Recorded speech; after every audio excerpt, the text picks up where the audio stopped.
तर मित्रांनो, आज परत ती वेळ आली होती. ती म्हणजे परत गावावरून पुण्याला शिफ्ट व्हायची. कारण खूप दिवस झालं, 2 महिने झालं आपण गावाला राहतोय.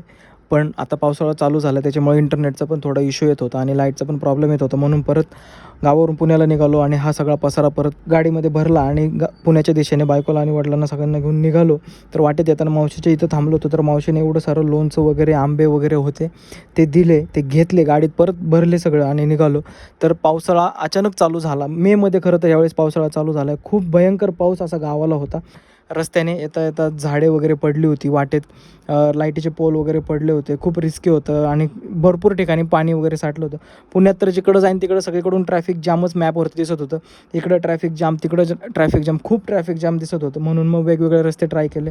खरं तर पुण्यापर्यंत यायला 3 तास लागले, पण तिथून पुढं घरापर्यंत यायला परत 3 तास लागले. असा खूप ट्रॅफिकयुक्त प्रवास आमचा झाला. खरं तर ट्रॅफिकला कंटाळूनच मी बाहेर गेलो होतो, पण येताना सगळं ट्रॅफिक, असं हे पावसाचं पाणी जागोजागी साठलं होतं. तरी पण हे सगळं क्रॉस करत ट्रॅफिकमधून रस्ता काढत शेवटी फायनली मी कसा तरी घरापर्यंत पोहोचलो आणि घरी पोहोचल्यानंतर सगळं आवरलं वगैरे आणि पहिला माझा स्टुडिओ पाहायला गेलो. खूप दिवस झाला स्टुडिओ पाहिला नव्हता. म्हणून मग हा आपला पॉडकास्टचा स्टुडिओ पाहिला आणि एक निर्धार केला की आता परत आपले पॉडकास्ट आपण सुरू करूयात. मग लगेच सगळा एडिटिंगचा सेटअप वगैरे जोडला आणि म्हटलं आता पॉडकास्टला सुरू करूयात. तर लवकरच आपले नवीन पॉडकास्टचे एपिसोड आता येत राहतील. तर आपलं यूट्यूब चॅनलला सबस्क्राईब केलं नसेल तर आजच सबस्क्राईब करा आणि फॉलो करून घ्या.